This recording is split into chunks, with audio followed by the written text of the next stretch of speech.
sometimes we do not have much data except the SPTN value along the depth. And for example, particularly granular materials, difficult to determine to get the undisturbed soil samples, so difficult to get the unit weight and the other parameters exactly. And we can determine we can select these parameters based on SPT test, as we have earlier discussed. You can see like this, that when you have this SPTN values, you can select the various parameters like the angle of internal friction which you need for bearing capacity. You also need the cohesion, unconfined compressive strength we can select based on SPTN value, and from there you can determine the cohesion, half of this unconfined compression strength. Unit weight, you can get it. So this is indirect selection of the various parameters, and then you go to the bearing capacity equation and you find the bearing capacity. In that case, there is some, you can say, double approximation, that first you select the parameters which are approximated and then you go on the equations. So sometimes it is more appropriate, particularly in case of cohesionless material, for example sands, that you can directly get the bearing capacity based on SPTN value, because in this case पहले आप n की base के ऊपर parameter select कर रहे हैं, फिर आप bearing capacity मालूम कर रहे हैं, तो why not हम n की बेस के ऊपर ही bearing capacity मालूम कर लें.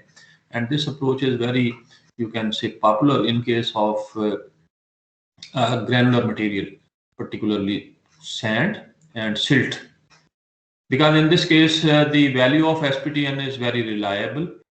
In case of cohesive soil, sometimes the N value is not very reliable. One reason is that the moisture may drastically change the consistency of the ground, and the N value which you will take that may not be there at certain time when the moisture is changed. So this approach based on SPTN is mostly applicable in case of cohesionless or granular material. Briefly, there are several methods or correlations which have been reported in the literature to get the bearing capacity from SPTN value. I'll highlight two. One approach is the Meyerhoff's 1956 method. In this case, he has proposed the correlations based on SPTN value, and from there we can get the bearing capacity based on settlement. These correlations which you can see, for example, the first line, Q allowable 12 NKD. This is in SI unit, and correspondingly in FPS unit, this equation. And this is valid when the width of the footing is less than or equal to 1.2 meters or 4 feet. If the width of the footing is greater than this, the proposed equation for Q allowable is this one in SI unit, and FPS unit this one. The various parameters in these equations you can see here. Q allowable, Q sub A. This is the allowable bearing pressure for a maximum settlement of 25 millimeter or 1 inch. It will be in kilopascal if you are using SI unit, and it will be in KSF, kips per square feet, if you are using this FPS system. Keep in mind, when you are using the empirical correlations, it's not necessary for the units to be consistent. Actually, we have to follow as the author has suggested, that, for example, in this case, settlement is to be taken in millimeters if you are using SI unit, and B is to be taken in meters if you are using the same SI unit, and the answer will be in kilopascal. And similarly, if you are using the FPS system, the settlement is in inch and the width is in feet and the answer is in kip per square feet. N क्या चीज है? This is the SPT resistance in blows per 300 millimeters, means 12 inches, जो कि standard definition है N value की. But this N value, we have to select one value below the footing, and you have number of SPT N value profile at 3 feet, 6 feet, 9 feet, 12 feet, like that. Which N value you have to select to be used in this equation, because there is only one N value that is written there. Statistical average value for the footing influence zone of about 0.5b above the footing base to at least 2b below. तो वो कह रहा है कि footing जो n value है वो आपने below the base of the footing, जहां पे फुटिंग आपने रखी हुई है, let's say it is 1 metre और it may be 2 metre below. तो below the footing you have to take the influence zone of the footing. Generally for square footing 2b and for strip footing it can be 4 to 5b. So according to this he says that you mark the you can say depth 0.5b above the footing. आप वहां पे 0.5b ऊपर major करके base से ऊपर निशान लगा लें. स्क्वायर फुटिंग के केस में 2b तक आ जाए. उस जोन के अंदर, उस जो मार्क कर लिया आपने, उसके अंदर जितने भी SPTN वैल्यूज आ रही हैं, you take the average of those values and then you can round off on the lower side, because it's not very strict that you have to use the exact average. For example, it comes to be 12.75. No, if it comes to be 12.75, I may take conservatively maybe 10. Okay. So this way you have to select. Keep in mind, in geotechnical engineering you have much liberty to play with the parameters. It's not very strict as in other cases. Okay. So you have to select, keeping in mind your judgment and the overall you can say scenario N value. B, footing width in meters or feet, जैसे मैंने पहले कहा. KD is known to be a depth factor and it is to be determined by this equation 1 plus 0.33 D over B should be less than or equal to 1.33. You have to check if this value comes to be more than 1.3, so you will take 1.3. So D is the depth of the footing and B is the width. For any settlement, for example, this equation, जैसे मैंने कहा कि ये जो equation आपके सामने है ये 25 मिलीमीटर्स के लिए है, तो मैं इसको इस तरह अगर लिख दूं इस equation को, तो मे भी आपके लिए आसानी हो या यूज करने के लिए. एक्चुअली ये इक्वेशन इस फॉर्म में है. ये F by SI यूनिट है, तो इसमें मैं मल्टीप्लाई कर देता हूँ S over 1. अकॉर्डिंगली आप देख सकते हैं. तो मेरा ख्याल आप अगर समझ गए, ये कंप्लीट इक्वेशन है actually. S over 25. S is the settlement, allowable settlement over 25. क्योंकि ये इक्वेशन 25 मिलीमीटर्स के लिए थी, तो 25. अब आप देख सकते हैं कि if you put the settlement, S की बजाय सेटलमेंट का लेवल पुट कर दें 25 मिलीमीटर, तो 25 और 25 ये खत्म हो जाएगा, तो इसलिए यहाँ पे नहीं लिखा हुआ. Similarly if you come here, S inches में है सेटलमेंट, तो अगर हम 1 इंच सेटलमेंट लगा दें और 1 over 1, ये भी खत्म हो जाएगा. But this equation will be very helpful when your settlement level is different. For example, if your settlement is 25 millimeter, 30 millimeter, or it can be 50 millimeter. So if it is a 50 millimeter over 25 millimeters, it becomes 22. It means settlement allowable bearing pressure is directly proportional to the settlement level. अगर आप settlement का level बढ़ाते जाएंगे, your bearing pressure will be increasing linearly.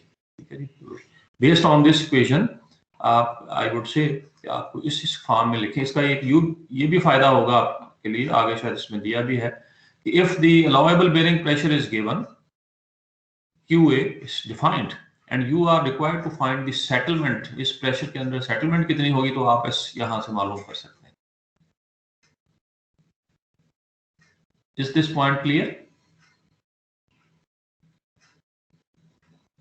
Yes sir. Yes, sir. तो this is the KD factor, D और B से आप मालूम कर लेंगे। तो फॉर एनी सेटलमेंट आप 25 मिलीमीटर के लिए निकाल के इस प्रोपोर्शनिंग इक्वेशन से भी मालूम कर सकते हैं, ठीक है जी। तो उसने कहा कि जी एस जो है वो 25 मिलीमीटर है, क्यू अलाउएबल उसका रिस्पेक्टिव अलाउएबल बेरिंग प्रेशर है, आपका सेटलमेंट का लेवल जो भी है Q actual it is more different from 25 millimetre, और क्यू एक्चुअल करस्पॉन्डिंग प्रेशर है। तो इन चार पैरामीटर के दरमियान आप सेटलमेंट निकाल सकते हैं for other bearing pressures other than this Q allowable. तो ज्यादा बेहतर होगा जो मैंने आपको ये पीछे वाली इक्वेशन बता दी है कि इसमें सेटलमेंट को भी इंक्लूड कर लें, और इसमें ये कॉम्प्रिहेंसिव इक्वेशन आ गई आपके पास। किसी भी सेटलमेंट लेवल के लिए आप अलाउएबल बेरिंग प्रेशर मालूम कर सकते हैं, और किसी भी अलाउएबल किसी भी बेरिंग प्रेशर के लिए you can determine the settlement level. तो this is the Meyerhof's equation and mostly people do use it.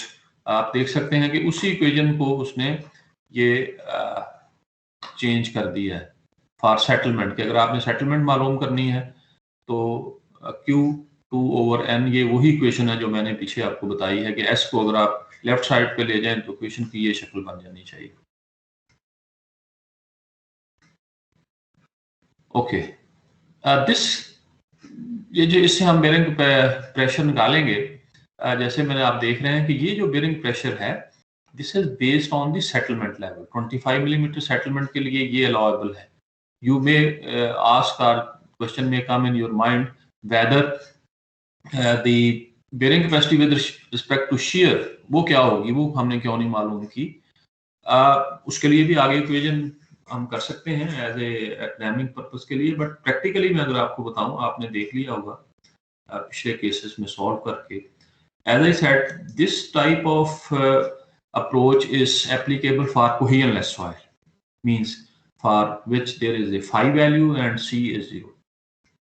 And you might have observed that for cohesionless soil, if you determine the bearing capacity with respect to shear using the general bearing capacity or Terzaghi bearing capacity, the bearing capacity value are very high generally, because you have the second term and you have the third term. The values are very high.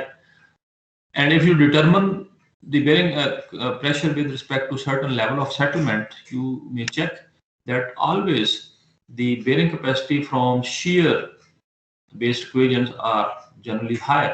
So that's why while applying these equations for cohesionless material, people normally do not check the bearing capacity with respect to shear, knowing that for this type of material the bearing capacity with respect to shear is generally very high.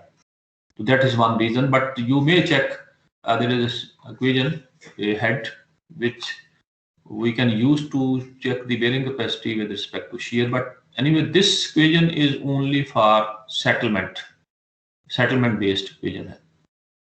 But in this equation, one thing that proved by the Bowl later in 1977, that the Meyer-Hoff's method is very conservative, means it gives a very low you can say bearing pressure की value बहुत कम देता है for certain settlement, तो it means it's conservative. आपको क्या कहते हैं कि आपको आपका अलाउएबल प्रेशर कम है तो आपको ज़ाहिर फुटिंग ज़्यादा वाइडर बनानी पड़ेगी, तो उस लिहाज से।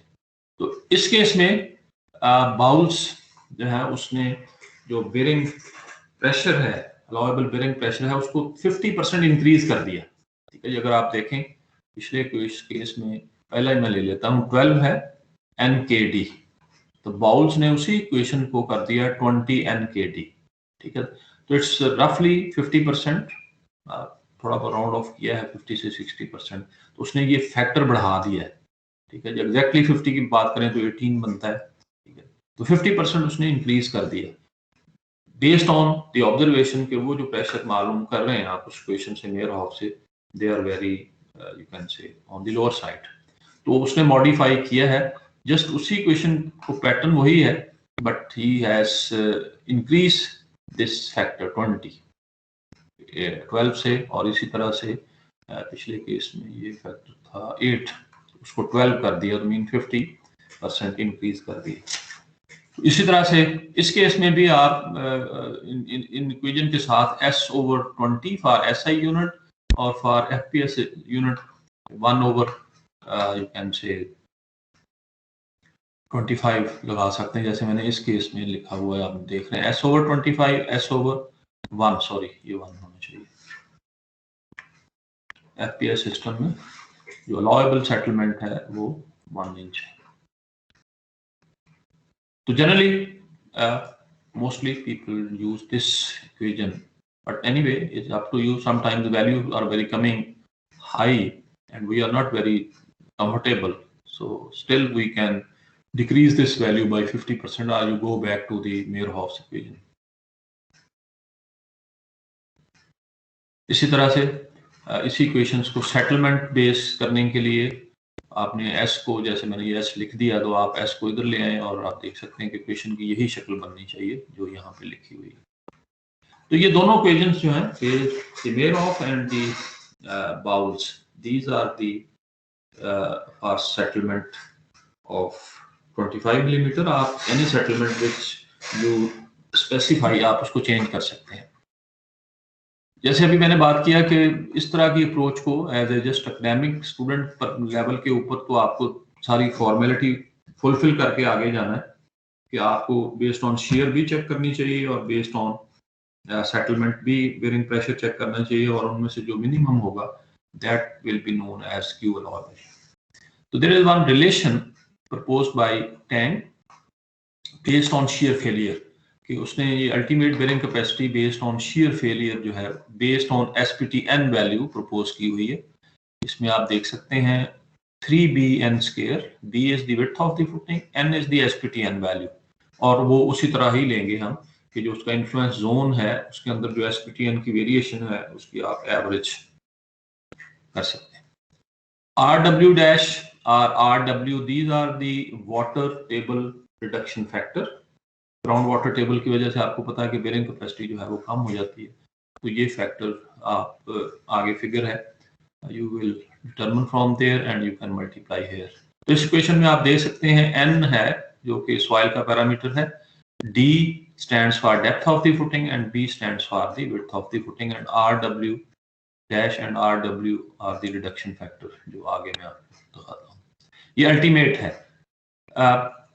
Bye applying the safety factor of 3 safety factor से हम इसको अप्लाई कर दें तो ये इक्वेशन जो है वो SI यूनिट में ये शक्ल ले लेती है। तो इट मीन्स हमें Q सेफ चाहिए होता है, तो this is the value of the Q safe for strip footing, this is for strip footing, yes. तो ये वैल्यू आपके पास आ गई SI यूनिट में, और स्क्वायर फुटिंग के लिए ये वैल्यू आ गई। तो ये जो जिसको मैंने बोल्ड किया हुआ है ये आपकी इक्वेशन होंगी फॉर Q सेफ। तो ये आप यूज करके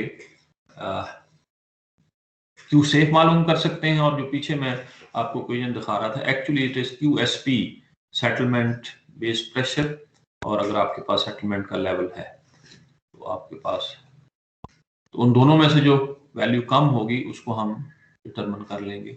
तो इसमें जो मुख्तलिफ पैरामीटर्स हैं वो भी लिखे हुए हैं। So it's this. हाँ, एक चीज और इसमें बहुत इंपॉर्टेंट है इस इक्वेशंस में भी और उनमें भी, कि ये जो हमारे पास ये Q अलाउएबल जिसको लिखा हुआ है इसने, एक्चुअली इसको Q अलाउएबल नहीं लिखना चाहिए, इसको QSP लिखना चाहिए।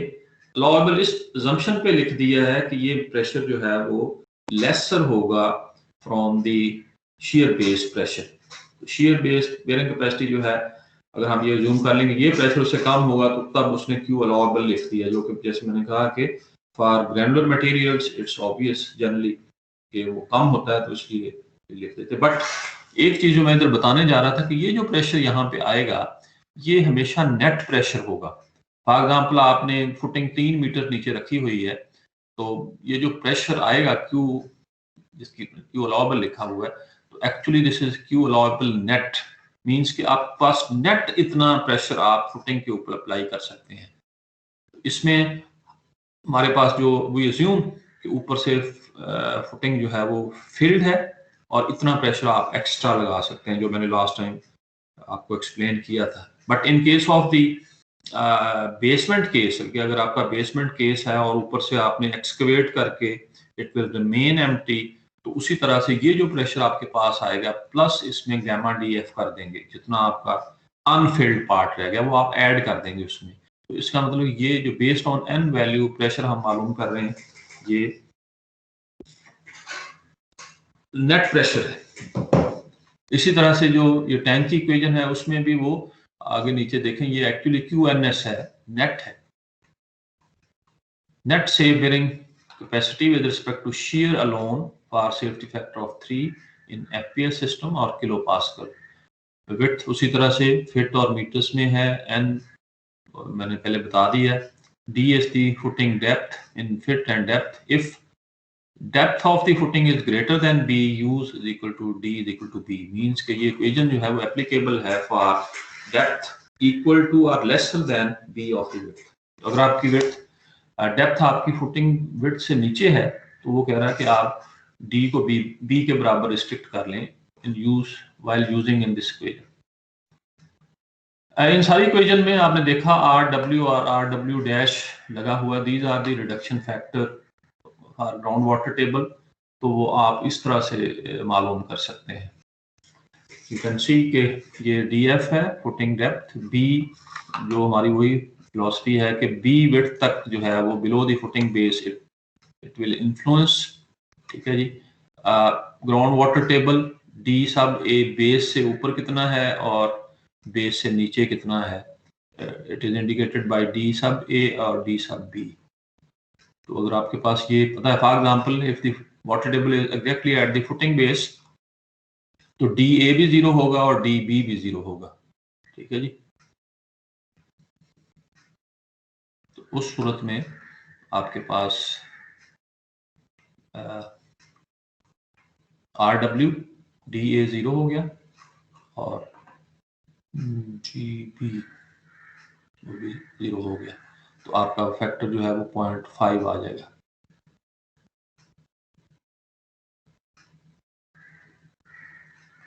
तो यू कैन सिलेक्ट RW, ये ग्राफिकली भी चेक कर सकते हैं और ये ऊपर इक्वेशन भी लिखी हुई है। यू कैन से कि अगर आपका वाटर टेबल टच कर जाए इधर ग्राउंड लेवल को, तो DA की वैल्यू D के बराबर हो जाएगी यहाँ पे, तो ये 1 हो जाएगा, तो 0.5 आ गया। ठीक है जी। और यहाँ पे DB जो है वो 0 होगा, तो ये भी 0 हो गया, तो ये पॉइंट, दोनों पैरामीटर्स 0.5 हो जाएंगे। ठीक हो गया। और अगर आपका B डेप्थ के ऊपर वाटर टेबल आ गया, तो DA जो है वो 0 होगा, तो 1 हो जाएगा ये पैरामीटर्स। तो RW जो है वो this is the reduction factor for above the base of the footing, ऊपर वाले हिस्से के लिए है, और जो DB RW डैश जिसको हमने लिखा हुआ है वो बेस पोर्शन के लिए है। तो इस तरह से ये आप पैरामीटर्स वहां से सिलेक्ट कर सकते हैं। लेट्स से इसको just to elaborate we can use this one equation example. So लेकिन before that if you have any query for this approach.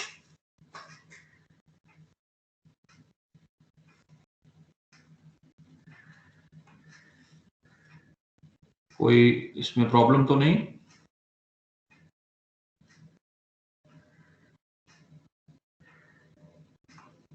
वैसे साहब सर क्लियर है, मैंने बोला सर इंटरनेट ना थोड़ा स्लो आ सर इसमें अगर हाँ जी जी सर इसमें अगर ये ग्राउंड वाटर टेबल फुटिंग की बेस से ऊपर हो तो फिर DB की क्या वैल्यू होगी? DB की वैल्यू जो है वो 0 होगी। Okay sir.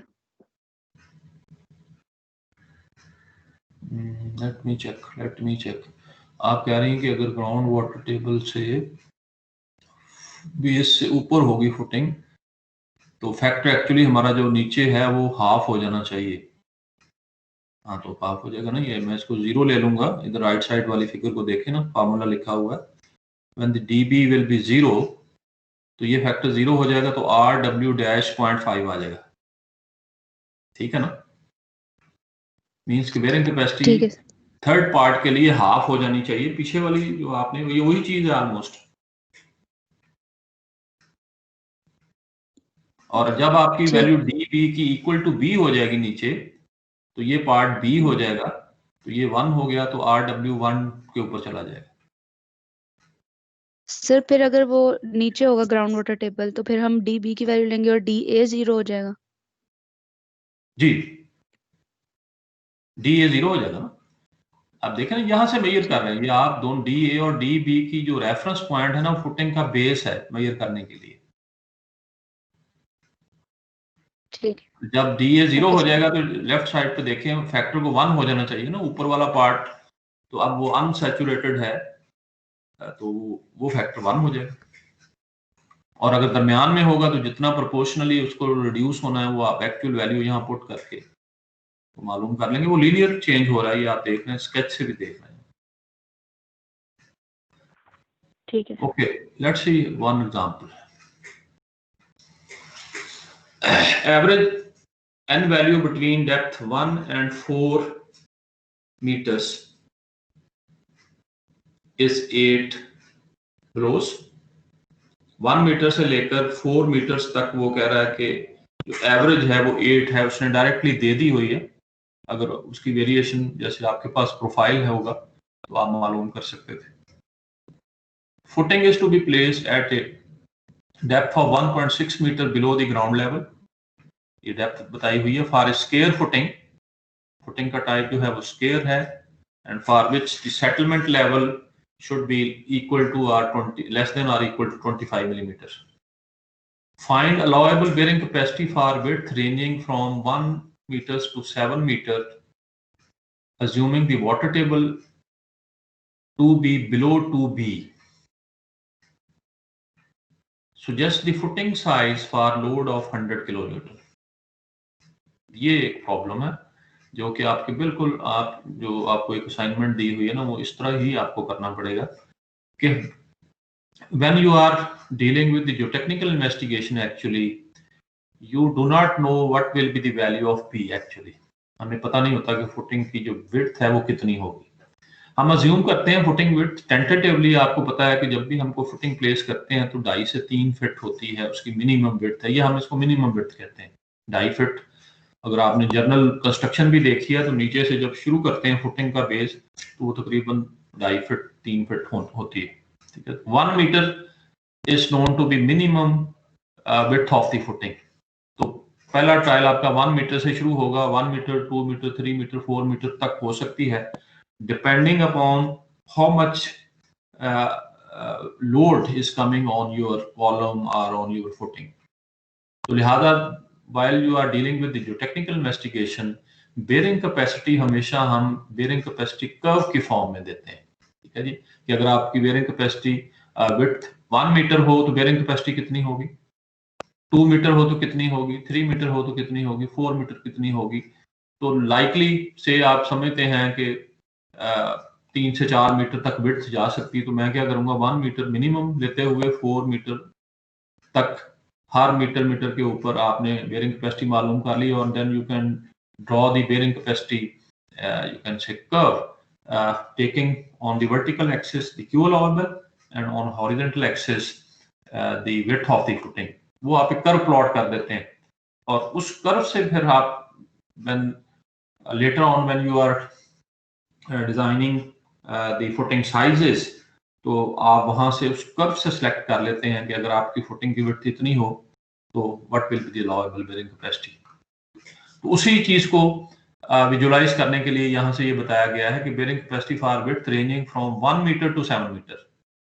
1 से 7 के दरमियान में आपने एक किस्म का टेबल ड्रॉ करना है, और उसको हम ग्राफिकली भी प्लॉट कर सकते हैं। I can show some actual later on. और उसके बाद उसने ये तो, और उसके बाद उसने पूछा है कि suggest the footing size for load of 100 kilonewton. अगर आपका एक कॉलम का लोड 1000 किलो न्यूटन हो तो आपके ख्याल में फुटिंग जो स्क्वायर फुटिंग है उसका साइज क्या होगा? ये तो बात की बात है। For shear failure alone for square footing, अब देखना वही चीज आ गई कि अब आपने क्या करना है कि बेयरिंग कैपेसिटी आपने डिटरमिन करनी है दोनों एस्पेक्ट्स को देखते हुए सेपरेटली। पहले हम देख लेते हैं based on shear failure for square footing. पीछे मैंने बता दिया कि क्यू नेट सेफ, ये क्यू एन एस आप इसको कर सकते हैं, नेट है वो 0.105 B N square R W 0.314 100 plus N square D F R W. Ground water table उसने बताया कि फुटिंग से जो 2B उसका जोन है that is below 2B, it means it's not influencing the bearing capacity. तो हमें आपका जो आप कह लें कि DA भी 0 है और DB भी 0 है, तो आपका जो दोनों फैक्टर हैं 1 आ जाएंगे। इट मींस कि RW डैश और RW दोनों 1 हैं, लिहाजा अफेक्ट नहीं करेंगे, लेकिन बेसिक इक्वेशन में आपके पास दोनों फैक्टर मौजूद हैं। आपको 7 मीटर तक मालूम करना है तो you will go for 7 trials. तो ये इसका बहुत आसान तरीका ये है कि you can develop the Excel sheet and in that case you can put the formula and just drag up to 7 meter 9 meter 20 meter जितने भी आप मालूम करें। anyway you can see पहला ट्रायल आपका ये होना चाहिए कि B आपने 1 मीटर लिया, ठीक है जी। SPTN वैल्यू 8 बताई गई है ऊपर, तो यहाँ पे 8 रखते हुए और B 1 रखते हुए और DF पहले केस के लिए यू सी DF इज 1.6 और B जो है 1 मीटर। तो अगर आपको पीछे मैंने बताया था कि अगर ये सिचुएशन हो तो आप D को B के बराबर लेंगे। तो ये पहला ट्रायल है, अगर आप कर लें क्विकली देख लें कि इसमें आप B को 1 मीटर ले रहे हैं और D को भी 1 मीटर ले रहे हैं, DF को भी, because it has to be equal to or lesser than B। तो पहले ट्रायल के लिए जब आपका दूसरा तीसरा ट्रायल होगा तो उसमें B बढ़ रहा है तो DF तो वैसे ही कम रह जाएगा, लेकिन पहले और दूसरे ट्रायल में जिसमें 1 मीटर 1.5 मीटर 2.5 मीटर, इंटरवल आपका 1 मीटर हो सकता है, हाफ मीटर हो सकता है। तो can you please check for the first trial taking B 1 metre और D भी 1 मीटर ले लें, RW और RW डैश 1 अगर हम लें तो what is the value of this QS based on shear failure?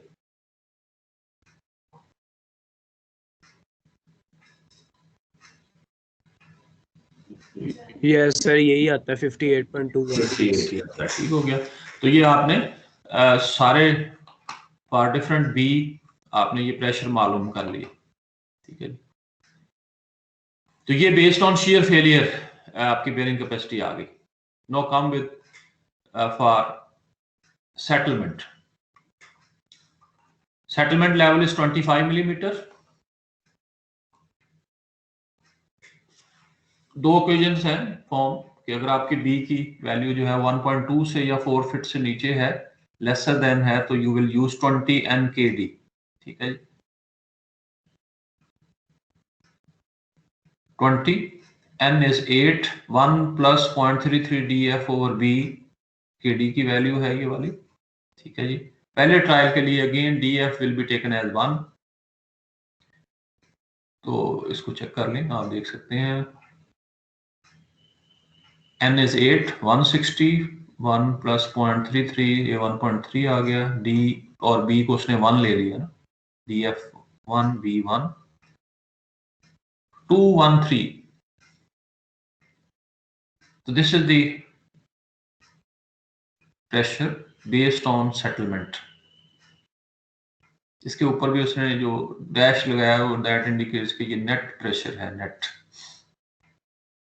जब आपकी B is greater than 1.2 metre, second trial third trial, तो ये इक्वेशन होगी। तो इसको इसकी एग्जीक्यूशन के लिए बेहतर हो कि आप इस तरह का टेबल बना सकते हैं इसको एग्जीक्यूट करने के लिए। B पहली रो में 1 मीटर 1.5 मीटर 2 वही इंटरवल रखा आपने जो ऊपर वाली इक्वेशन में था। b प्लस 0.3 स्क्वायर पहले केस में तो वैलिड नहीं है, वो वैल्यू आ गई जो 213 आपने ये ऊपर कैलकुलेट की हुई, ठीक है। बाकी में आपको ये तो टेबल की फॉर्म में एक्सेल में ये आप kindly try to reproduce this table, और b plus 0.3 over b square हर एक b के लिए आप ये मालूम कर लिए। उसके 1 प्लस 0.33 df आप देख सकते हैं कि फॉर स्मॉलर b के लिए 1.33 आ रहा है। जब आप b की वैल्यू बढ़नी शुरू हो जाएगी यहाँ से तो kd की वैल्यू चेंज हो रही है, फिर वो जो आ रही है वो आप लिखेंगे, but it is lesser than this one.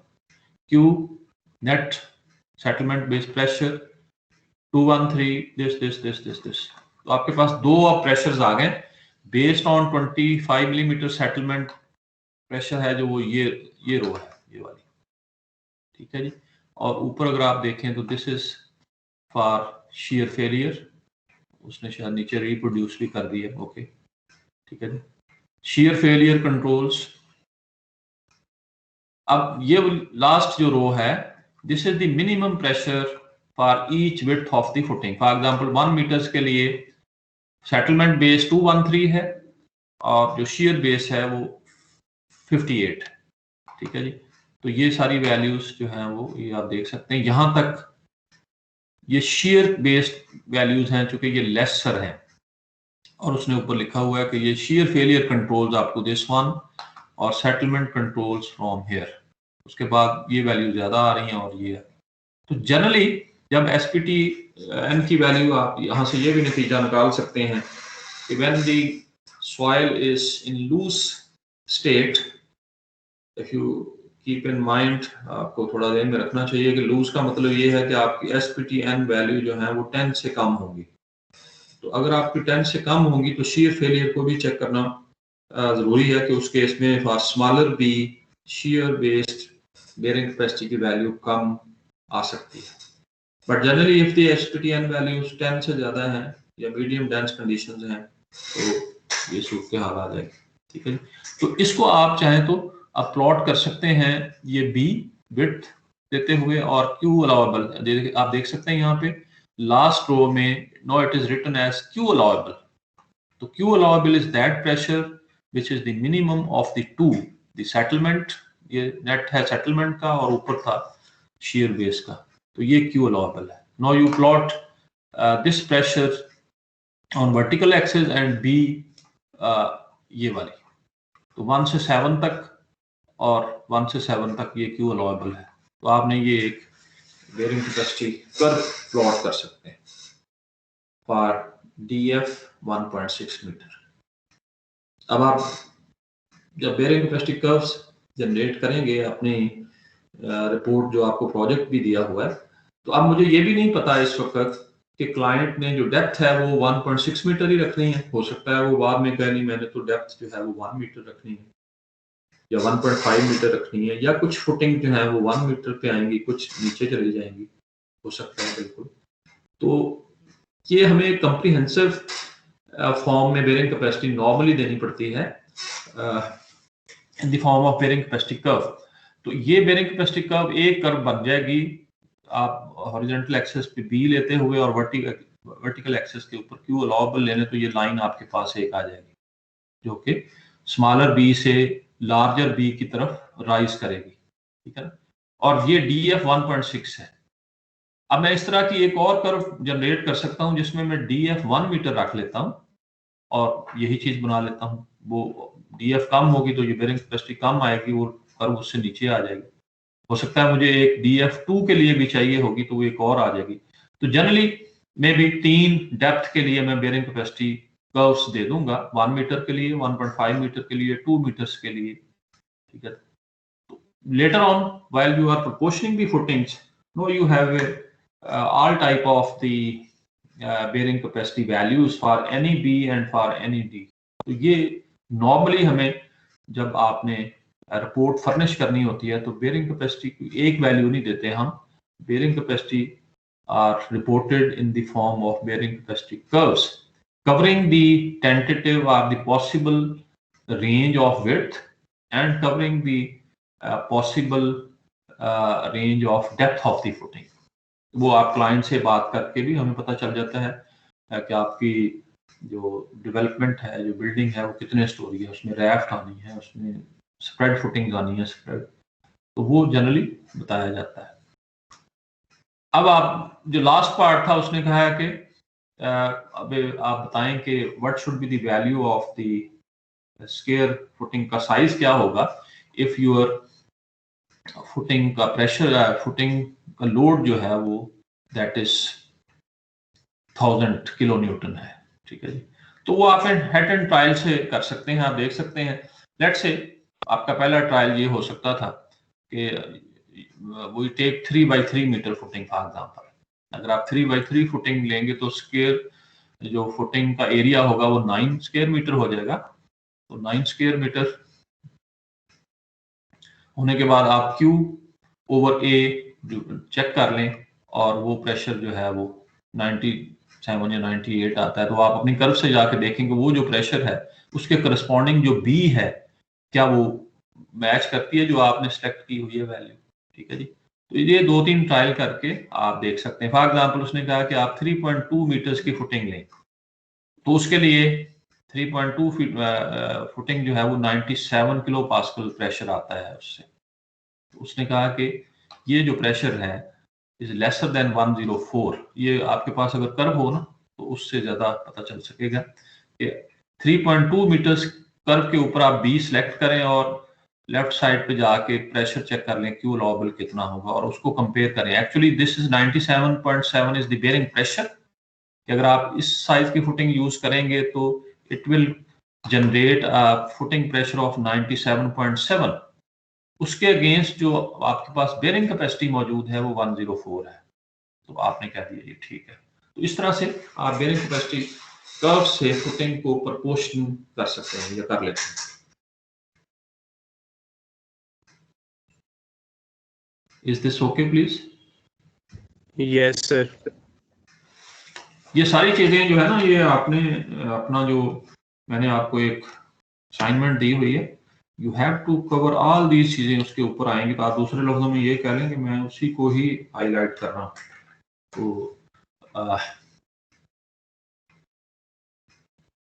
तो ये एक तो बेयरिंग कैपेसिटी का एस्पेक्ट था।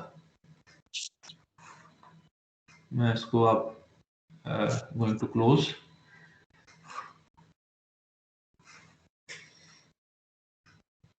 ये तो बेस्ड ऑन आप कह लें कि SPTN वैल्यू बहुत ही सिंपल अप्रोच है but not very accurate precisely. लेकिन चूंकि कंजर्वेटिव साइड पे अगर आपने SPTN की वैल्यू सेलेक्ट कर ली है तो ये सैंडी सॉइल के लिए this procedure is very common. लेकिन अगर आपने एनालिटिकली चेक करना है settlement actually based on the parameters जो कि हमें कंसोलिडेशन सेटलमेंट के केस में और इमीडिएट सेटलमेंट के केस में एग्जैक्ट अगर फाइंड करना है तो हम सेटलमेंट की तरफ जाएंगे कि how you can determine settlement based on the ground parameters.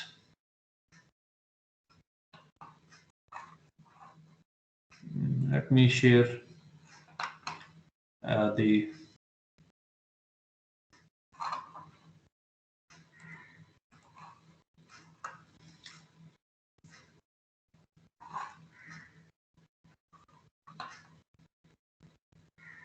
so is this screen visible? Yes sir. Yes, sir. Yes, sir. Okay, when we say the settlement evaluation of the settlement based bearing pressure मालूम करना है तो actually ये जो 2-3 method में बात करूंगा कि सेटलमेंट मालूम कैसे करेंगे। when you are you can say familiar with to use the method, then you can perform 2-3 trials and you can decide if for this much settlement this much is the pressure, or you select some pressure and you check your settlement level. If it is close that you can accept, if it is exceeding that you can decrease the pressure. This can be done very quickly when you develop some Excel sheet. You change some 2, 3, 4 cells and you can come up with the finalization of the when we talk about the settlement evaluation, there are two, you can say the category. When first category is when the soil is unsaturated. You see, when you put the weight or the pressure on the ground is going to be compressed. The underneath ground is a particulate material. Particulate material means it consists of grain to grain or single particles, and which constitute a soil mass. And the soil mass has two phases. One is the solid phase and other is the void phase. The void phase may be filled partially or fully with water. What we call as the soil is unsaturated when the voids are partially filled with moisture. And if all the voids are filled with water, we call this situation as a saturated ground. If you talk about the natural soil, the soil may be unsaturated, the soil may be saturated. Fully dry soil in nature may not exist, because even you see apparently a dry soil, when you determine its moisture, it has certain moisture content. This dry soil can be in the laboratory if you dry up the sample in the oven, but naturally you have two phases of the, you can say, the condition of the ground: unsaturated grounds and saturated ground. And the behavior of the compression of the behavior of the soil to the compression depends on the two situations. When the ground is unsaturated, when you apply the pressure, in that case, the settlement which happens, it is assumed that it is due to the elastic compression of the particles. And the parameters which comes into play, that is the elastic parameter of the ground. And these two parameters, elastic parameters, are taken as two parameters. One is the elastic modulus, and second is the Poisson's ratio. When the ground is fully saturated and we apply the load on the ground, in that case, the water is incompressible. All voids are filled with water, it's incompressible. And for the normal loads, if we assume that the particles are incompressible, then theoretically we can say no settlement can take place when you apply the pressure, unless the water is going to dissipate or going to migrate from underneath the loaded area. That's the definition of the settlement is the consolidation settlement. I hope you will be knowing that when the soil is saturated, the settlement can only take place if the water from underneath the loaded area migrates or goes out. If we can restrict the water there in some container and you have the soil in it, theoretically we assume that there will be no settlement, because the water is incompressible. Soil particles are assumed for normal loading to be incompressible. अगर हम assume कर लें तो उस सूरत में तो settlement हो नहीं सकती. So settlement will only take place when the water will be moving away from the loaded area. Now, in granular soils, sand and gravels, when you apply the load and soil is saturated, when you apply the load, pore water pressure develops, water comes under pressure, and because it's free draining material, the water can quickly go out of the loaded area and the settlement can take place. In that case, settlement takes place in a very shorter time. So generally in granular soil, consolidation settlement जो आपकी term है, is normally not used. Consolidation settlement हम उस process के लिए use करते हैं where you need certain time for the water pressure to dissipate. So that's why consolidation settlement is generally you can say associated with the cohesive saturated soils. If your soil is saturated and it is a cohesive, तो वो condition prevail करेगी जो मैं अभी कह रहा था. For example, if the soil is saturated and you put load over it, water comes under pressure, and due to very low permeability of the ground, water cannot go out. Immediately आपकी कोई settlement नहीं होगी, ठीक है जी, और all the pressure will be taken by the water.